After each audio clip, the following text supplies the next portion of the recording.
আসসালামু আলাইকুম রহমতুল্লাহি আবরকাতুহু। সম্মানিত দর্শক, জামাতের আমির ডক্টর শফিকুর রহমানকে নিয়ে বিতর্ক থামছে না। তার কথা, তার কর্মকাণ্ড, তার যে গতিবিধি, নড়াচড়া সব কিছুই অনেকের নিকট অস্বাভাবিক মনে হচ্ছে। তাকে নিয়ে প্রশংসাকারী যারা রয়েছেন তাদেরও বাড়াবাড়ি আছে। আবার তার যারা সমালোচনা করছেন তারাও কিন্তু খুব নির্মমভাবে, নির্দয়ভাবে, নিষ্ঠুরভাবে তার একটি সাধারণ অভিব্যক্তি বা কথাকে এটিকে এতটা জটিল আকার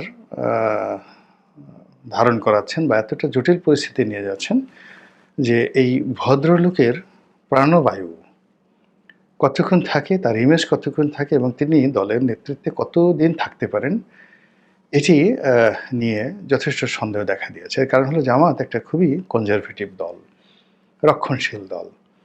এখানে যারা আমিরের পদে ছিলেন অতীতকালে তারা সবাই একেবারে খুব কম কথা বলেছেন এবং অতীতে যারা একটু কথা বলার চেষ্টা করেছেন সবাই কিন্তু বিপদে পড়েছেন এবং সেই বিপদের প্রথম বিপদটা এসেছে কিন্তু অধ্যাপক গুলাম আজম সাহেবকে নিয়ে।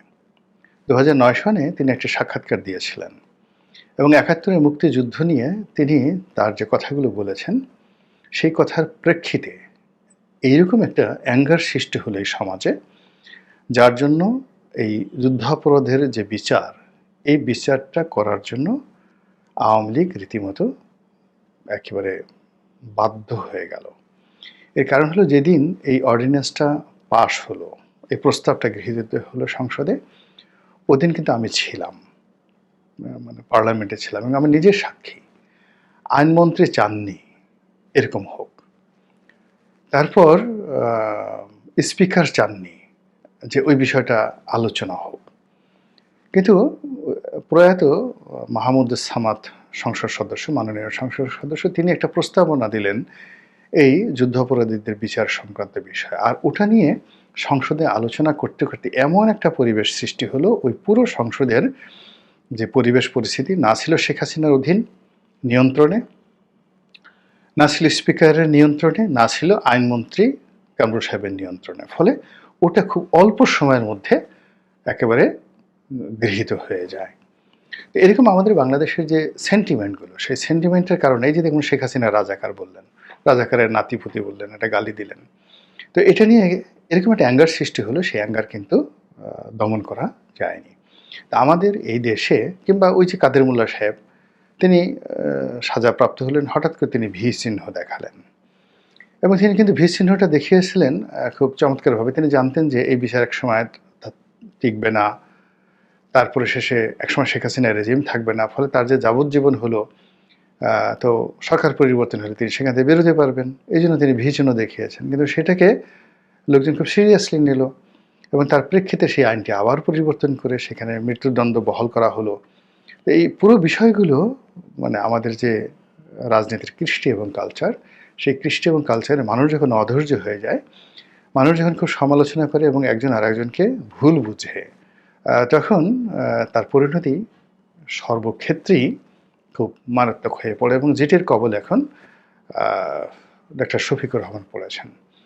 ডক্টর শফিকুর রহমানের সাথে অন্য জামাত নেতাদের ডিফারেন্স আছে।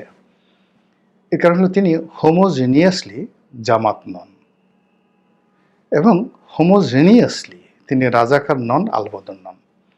তিনি একসময় জাসদের রাজনীতি করতেন, মানে জাসদ ছাত্রলীগের রাজনীতি করতেন এবং সঙ্গত কারণে আওয়ামী লীগের সাথে তার একটা ভালো সম্পর্ক ছিল। জাসদের ফাদার যে অর্গানাইজেশন সেটা তো ছাত্রলীগ, ছাত্রলীগ মানে মুজিববাদী ছাত্রলীগ, এবং সেখান থেকে তারা আলাদা হয়ে গেল। তো জাসদের সেই রাজনীতি থেকে তিনি এখানে এসেছেন এবং আমির পর্যায়ে পৌঁছে গেছেন। ফলে সত্যিকার অর্থে মুক্তিযুদ্ধ সম্পর্কে, আওয়ামী লীগ সম্পর্কে তার ভিতরে একটা দুর্বলতা থাকবে, এটাই স্বাভাবিক। এবং এখানে যাকে বলা হয় রোনাল্ড রিগানের একটা বিখ্যাত বক্তব্য, তো তাকে একবার প্রশ্ন করলো, তিনি তো রিপাবলিকান দলের, এখন ডোনাল্ড ট্রাম্পের যে দল, এই দলের প্রেসিডেন্ট ছিলেন। তো সাংবাদিককে একবার জিজ্ঞাসা করলেন যে আপনি সেই রিপাবলিকান প্রেসিডেন্ট হওয়ার সত্ত্বেও আপনি ডেমোক্র্যাটদের ব্যাপারে অনেক বেশি উদার এবং তাদেরকে অনেক সুযোগ সুবিধা দেন। কারণটা কি? তো তিনি খুব কৌতুক করতে পারতেন। তিনি হেসে বললেন যে, "এটা একটা সিম্পল ম্যাথ, খুব সাধারণ ঘটনা। এর কারণ হলো একটা সময় আমি তো ডেমোক্র্যাট ছিলাম। তো কাজেই তাদের প্রতি আমার যে দুর্বলতা, সমর্থন এটা আমি কোনোদিন ভুলতে পারব না। এক্ষেত্রে আমি কাজটা করছি।" সবাই হেসে দিল। এখন ডক্টর শফিক ঠিক টিপিক্যাল গোলাম আজমের মতো হতে পারবেন না, কাদের মোল্লার মতো হতে পারবেন না, মকবুল সাহেবের মতো হতে পারবেন না, আব্বাস আলী খানের মতো হতে পারবেন না, আলিয়া আহসান মুজাহিদের মতো হতে পারবেন না, কামরুজ্জামানের মতো হতে পারবেন না, কিংবা তিনি মীর কাসিমের মতো হতে পারবেন না। এর কারণ হলো তার শুরুটা হোমোজেনিয়াসলি স্বাধীনতা বিরোধী হিসেবে তার জন্ম হয়নি, কিংবা রাজাকার হিসেবে তার কোনো অ্যাক্টিভিটিস নেই, তার এবং তার পরিবারের কারোরই নেই। এবং সিলেটে তিনি যে পরিবারে এসেছেন তার বন্ধুবান্ধব থেকে শুরু করে প্রায় সবাই সব দলের। তিনি একটা মেডিকেল কলেজ এর শেয়ার হোল্ডার।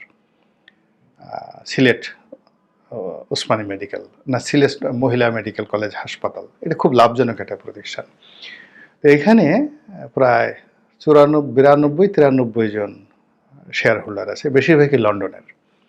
তো এর মধ্যে আওয়ামী লীগের আছে এবং লন্ডনের সেরা ধনী বেশিরভাগ শেয়ার হোল্ডার আওয়ামী লীগের, বিএনপির আছে, তারপর অন্যান্য ধর্মের আছে, এবং জামাতের বলতে তিনি এবং তার ভাই তাদের সামান্য দুটো শেয়ার আছে। তার ভাইয়ের কিছু শেয়ার আছে, আর তার কিছু শেয়ার আছে। তাহলে চিন্তা করেন যে তার ডাক্তার হিসেবে বেড়ে ওঠা, ডাক্তার হওয়া, এবং অনেক আগে সিলেটের মতো জায়গাতে এরকম একটা মেডিকেল কলেজ তিনি দিয়েছেন, যেটি সকল দলের সঙ্গে তার সম্পৃক্ততা রয়েছে। ফলে তার যে উঠা ভরসা, তার যে চালচলন, তিনি অনেক আগের থেকেই কেবলমাত্র রাজাকারদের সাথে তার বন্ধুত্ব নয়, কেবলমাত্র জামাতের সাথে তার বন্ধুত্ব নয়, কেবলমাত্র পাকিস্তানিদের সাথে বন্ধুত্ব নয়, তিনি তার অবস্থার কারণেই একটা উদারনৈতিক পরিবেশে তিনি বড় হয়েছেন, এবং সেইভাবে তার কথাবার্তা বের হয়ে যায়। এবং বের হওয়ার কারণে কি হলো, জামাত নেতা হওয়ার সত্ত্বেও তিনি বললেন আল্লাহর রাসূলের সেই মক্কা বিজয়ের অনুকরণে তিনি বললেন, আমরা আওয়ামী লীগকে ক্ষমা করে দিলাম। এখন তার এই উদারতা নিয়ে তিনি আশা করেছিলেন, বিকজ তার যে শিক্ষা, তার যে লেভেল এবং তার যে চিন্তা চেতনা, তিনি তো ইসলাম বলতে মওদুদির ইসলামটা এখনো তিনি বুঝে উঠতে পারেননি। তিনি ইসলাম বলতে আল্লাহ রাসূলের ইসলাম বুঝেন। মওদুদের ইসলাম যদি বুঝতে হয় তাহলে তাকে একেবারে গোড়ার থেকে ছাত্র শিবির করে করে করে করে করে মওদুদিবাদ কি, ওহাবিবাদ কি, এটাকে তার মনোমস্তিষ্কে ঢুকাতে হবে। তো ফলে কি হতো, তিনি সেই ইবনে সৌদের কাহিনী প্রচার করতেন, কিন্তু যখনই তিনি মক্কা বিজয়ের সেই স্মৃতি তার স্মরণে আসলো এবং সেই অনুযায়ী তিনি আল্লাহ রাসূলের মতো উদার হতে চাইলেন, সেই সুন্নত তিনি অনুসরণ করতে গেলেন, তখন তিনি নিজের অজান্তে আহলে সুন্নাত আল জামাত হয়ে গেলেন। এবং এই আহলে সুন্নাত আল জামাত হতে গিয়া তিনি মূলত আব্বাসি, তাহেরি এদের দলভুক্ত হয়ে গেলেন। এবং জামাতের যে ফান্ডামেন্টাল যারা ওয়াজ নসিহত করেন, তাদের সঙ্গে আবার এই যে তাহেরি, আব্বাসি এদের সঙ্গে একটা বিরাট দ্বন্দ্ব এবং সংঘাত রয়ে গেছে। ফলে নিজ দলের মধ্যে তিনি ভীষণভাবে নিন্দিত হলেন, সমালোচিত হলেন, এবং তিনি তার কথা আবার ঘুরিয়ে বলতে বাধ্য হয়ে গেলেন। এটা গেল তার প্রথম অবস্থা। এরপর তিনি তো বাংলা মাধ্যমে পড়াশোনা করছেন, আরবি পড়েননি। তো মাদ্রাসায় যারা পড়েন তাদের যে মন মানসিকতা, কওমিলানি যারা পড়েন, হাফিজি যারা পড়েন, তারপরে শেষে আলিয়া মাদ্রাসায় যারা পড়েন, তাদের যে মন মানসিকতা, এটা বিশ্ববিদ্যালয়ে ইঞ্জিনিয়ারিং পড়ায় বা ডাক্তারি পড়ে, দার্শনিক পড়ে, এটা জীবনে কখনোই তাদের একত্রে বসবাস সম্ভব নয়। এবং তার আগে যেমন Kamruzzaman by born Shibir, by born সেই যাকে বলা হয় জামাত, কিন্তু তারপরও তিনি ঢাকা বিশ্ববিদ্যালয়ের খুবই মেধাবী ছাত্র ছিলেন, অলথ্রো বোধহয় ফার্স্ট ক্লাস পাওয়া, যিনি যুদ্ধাপরাধের দায়ে যাকে ফাঁসিতে লটকানো হয়েছে। তো তিনি অনেক প্রোগ্রেসিভ চিন্তা ভাবনা করতেন, এবং সেই আধুনিক চিন্তা ভাবনার কারণে জামাতের মধ্যে তিনি কিন্তু ভীষণ রকমভাবে সমালোচিত ছিলেন। তো এরকম কাদের মোল্লার এই অবস্থা, তাকে নিয়েও কিন্তু সে খুব আধুনিক মন মানসিকতার লোক ছিলেন আব্দুল কাদের মোল্লার। কারণ হলো তিনি প্রথমে ছাত্র ইউনিয়ন করতেন, ছাত্র ইউনিয়ন থেকে শিবিরে আসছেন, শিবির থেকে আবার জামাতে আসছেন, কিন্তু তার জীবনের একটা বিরাট অংশ কেটেছে শিক্ষকতায়, বিরাট অংশ কেটেছে তার যাকে বলা হয় সাংবাদিকতায়, এবং তিনি বাংলাদেশ ফেডারেল সাংবাদিক ইউনিয়নের নেতা ছিলেন, প্রেস ক্লাবের নেতা ছিলেন, সব মিলিয়ে মানে সেই এরশাদের যুগে। তো কাজেই এরকম আধুনিক মন মানসিকতা সম্পন্ন লোক যারা জামাতে এসছে তাদের সবারই কিন্তু জামাতের দুর্ভোগ এবং দশার মধ্যে পড়তে হয়েছে। তো ডক্টর শফিক প্রথমত যেহেতু ভিন্ন লাইন থেকে এসছেন, দ্বিতীয়ত এই যে এমন একটা ঘটনা ঘটল বিজয়, এই সময়টাতে তিনি যেভাবে লাইমলাইটে আসছেন, তাকে নিয়ে যেভাবে মানুষ আগ্রহ দেখাচ্ছে কিংবা তিনি যেভাবে কথা বলছেন, এটাকে জামাতের যারা কনজারভেটিভ লোকজন তারা অতিকথন বলছেন। জামাতের যারা প্রতিদ্বন্দ্বী রাজনৈতিক তারা চিন্তা করছেন যে আল্লাহ জামাত তো এগিয়ে গেল, ডক্টর শফিককে তো সবাই জিজ্ঞাসা করে, আমাদেরকে কেউ জিজ্ঞাসা করে না, তো ইত্যাদি ইত্যাদি বিষয়গুলো। এবং এর মধ্যে ম্যাটিকুলাসলি জামাত যে কাজগুলো করেছে, প্রশাসনের অতি গুরুত্বপূর্ণ জায়গাতে তাদের নিজের লোক বসিয়ে ফেলেছে, ফাইন্যান্সিয়াল ইনস্টিটিউশনগুলো তারা নিজের নিয়ন্ত্রণে নিয়েছে এবং তাদের নেতাকর্মীরা এখন মানে একেবারে বুক ফুলিয়ে অক্সিজেন দিতে পারছে। তো এরই মধ্যে তিনি আবার যখন ইংল্যান্ডে গেলেন, ইংল্যান্ডে গিয়ে তিনি এই কতগুলো কথা বলেছেন, যে কথাগুলো আপনি যদি একজন পলিটিক্যাল সায়েন্টিস্ট হন তাহলে তার এই কথার জন্য তাকে ধন্যবাদ দেওয়া উচিত। আপনি যদি একজন দার্শনিক হন তাকে ধন্যবাদ দেওয়া উচিত। আপনি যদি একজন মনোবিজ্ঞানী হন তাহলেও তাকে মানে শ্রদ্ধা জানানো উচিত। এর কারণ হলো আমাদের এই সমাজে এই এখন সবাই শুধু ফ্যাসিবাদ ফ্যাসিবাদ ফ্যাসিবাদ, ফ্যাসিস্ট ফ্যাসিস্ট, মানে এনি নেগেটিভ কথাবার্তা বা গালাগালি, এগুলো একটা জাতিকে ব্যক্তিকে মানে সাইকোলজিক্যালি তাকে মেরে ফেলে। আপনি কাউকে গালি দিলেন, যেমন আপনি ফ্যাসিস্ট বললেন, এতে ওই সেই লোকের কিছুই হবে না, কিন্তু নিজে নিজে নিজে নিজে আপনি একটা সময় ফ্যাসিস্ট হয়ে পড়বেন, আপনি ফ্রাস্ট্রেটেড হয়ে পড়বেন, আপনি নিজেকে অবদমিত করবেন। এটাই মনোবিজ্ঞানের ভাষা, এটাই ডাক্তারের ভাষা, এটাই চিকিৎসা বিজ্ঞানের ভাষা। তো তিনি যে কথাটা বলছেন সেটা হলো গালি দেওয়া। এমনকি আপনি দেখেন যে সকল মনোবিজ্ঞান, পৃথিবীর সকল মনোবিজ্ঞান এবং এই সংক্রান্ত যারা দার্শনিক রয়েছেন, যেমন ধরেন আপনার সেই বিখ্যাত স্বপ্ন বিশারদ যদি ধরেন, এই মুহূর্তে আমার নামগুলো মনে আসছে না। তো এই যে যত দার্শনিক তারা সবাই প্রথমে বলেছেন যে আপনারা কেউ গালাগালি করবেন না, কোনো পশুর চেহারা দেখবেন না, আর পশুর নাম নেবেন না, এবং কাউকে গালি দিতে গিয়ে সেই পশু নাম উচ্চারণ করে কাউকে গালি দেবেন না। আপনার নিজের অজান্তে আপনার ভিতর পশুত্ব চলে আসবে। It's a language of psychology. আবার আপনি কারো গীবত গাচ্ছেন, পেছনে পেছনে গালাগালি করছেন এবং বারবার অন্যকে নিয়ে সমালোচনা করছেন, অন্যের পার্সোনাল বিষয়গুলো আপনি সামনে আনার চেষ্টা করছেন, আলটিমেটলি এটা আপনাকে একটা মানসিক বিকারগ্রস্ত ব্যক্তিতে পরিণত করে ফেলবে। তো সেই জিনিসগুলো একজন ডাক্তার হিসেবে উনি খুব ভালো করে জানেন। এই জন্য এখন আওয়ামী লীগকে কেন্দ্র করে যে সবাই অকথ্য ভাষায় গালাগাল করছে, এটাকে তিনি মনে করছেন যে এটা এক ধরনের কাপুরুষতা। এই কারণে আওয়ামী লীগ যখন ক্ষমতায় ছিল তখন তো কেউ এই ধরনের কথা বলতে সাহস পেত না, এখন তারা নেই প্রেক্ষাপটে। এবং আগামী ২০ বছর আওয়ামী লীগের কোনোভাবে আসার সম্ভাবনা নেই। তো কেন তাদের নাম উচ্চারণ করে আমি ক্ষতিগ্রস্ত হতে যাব, বা কেন তাদেরকে গালাগালি করে তাদের নাম উচ্চারণ করে আবার তাদেরকে আলোচনার পদ্ধতিতে আনতে যাব? এই কথাগুলো তো খুব স্বাভাবিক তিনি এই কথাগুলো বলেছেন। ২ নম্বর হলো যে আওয়ামী লীগের জমানাতে দেখেন এই ফাঁসি চাই ফাঁসি চাই ফাঁসি চাই, এই জামাতে ইসলামী লোকদের বিরুদ্ধে ফাঁসি ফাঁসি ফাঁসি, ছোট ছোট পোলাপানও ফাঁসি, এই দাবিটি যখন হলো বা এই ধরনের স্লোগান যখন হলো ২০১১-১২ সনে, সেটা আওয়ামী লীগকে আজ কোথায় নিয়ে আসছে আপনি দেখুন। তো একইভাবে এখন এই ফাঁসি থেকে ফ্যাসি, এই ফ্যাসি নিয়ে যে সকল কথাবার্তা বারবার বলতে গিয়ে আপনি দেখেন যেই লোকগুলো ৪-৫টা আপনার ফেস বাংলাদেশে খুব অল্প সময়ের মধ্যে যারা প্রতিদিন কথা বলতে গিয়ে শুধু fascist, fascist Hasina, fascist Awami League, ফ্যাসিবাদী, এই কথাগুলো তারা না বলে যাদের ঘুম হারাম হয়ে যায়, এই লোকগুলোর চেহারা দেখেন। গত ২ মাসে তাদের চেহারার থেকে বরকত উঠে গেছে। তাদের প্রত্যেকটা চেহারা শয়তানের মতো হয়ে গেছে, ফ্যাসিস্টের মতো হয়ে গেছে। তারা এই গত ২ মাসে একবারও হাসতে পারেনি।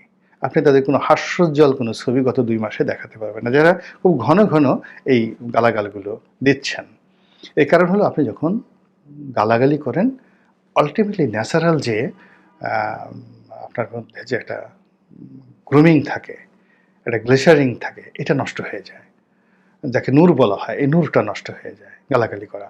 ফলে যেই লোকগুলো এই বারবার শুধু ফ্যাসিস্ট ফ্যাসিস্ট বলছে, তারা যাদের গায়ের রং সাদা ছিল তাদের দেখবেন মুখে দাগ পড়ে গেছে, যাদের গায়ের রং কালো ছিল তারা আরও ভূতের মতো কালো হয়ে গেছে, যাদের চুলে একটু হালকা টাক ছিল তাদের আরও টাক হয়ে গেছে, যাদের পেট খারাপ ছিল তাদের আরও বেড়ে গেছে, যাদের চোখে চশমা লাগতো তাদের চশমার পাওয়ার বেড়ে গেছে। মানে সব মিলিয়ে এই অভিশাপ, মানে গালি দিতে গিয়ে নিজের অভিশাপের কবলে পড়ে গেছেন।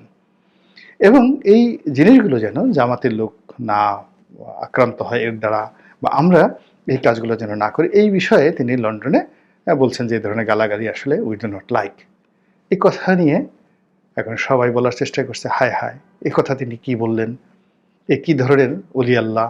মানে জামাতের অনেক যারা ওয়াজ করেন তারা এখন তাকে জিন্দা অলি বলে অনেকে তার তেল মারার চেষ্টা করছেন, যে কেউ যদি জিন্দা অলি দেখতে চান তাহলে ডাক্তার শফিকুর রহমানকে গিয়ে দেখে আসেন।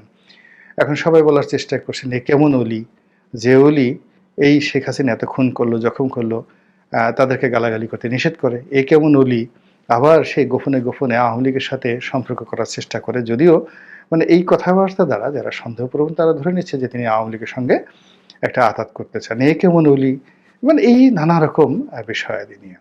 তো এটি আমার জন্য এই যে আলোচনা আমি করলাম, আল্লাহ প্রথমত আমাকে এই যে এই ধরনের গালাগাল থেকে রক্ষা করুন, আমি যেন কোনো অবস্থাতে কোনো মন্দ আচরণ করি না। আর ডক্টর শফি যে কথাগুলো বলেছেন সেই কথাগুলো সারা পৃথিবী তাকে সমালোচনা করলেও আমি ব্যক্তিগতভাবে মনে করি তিনি সঠিকই বলেছেন, এবং এই কথা বলার অধিকার তার আছে। তিনি বয়সে মুরব্বী, প্রাজ্ঞ এবং জীবন যুদ্ধে পরাজিত নয়, সফল একজন মানুষ, সব দিক থেকে সফল।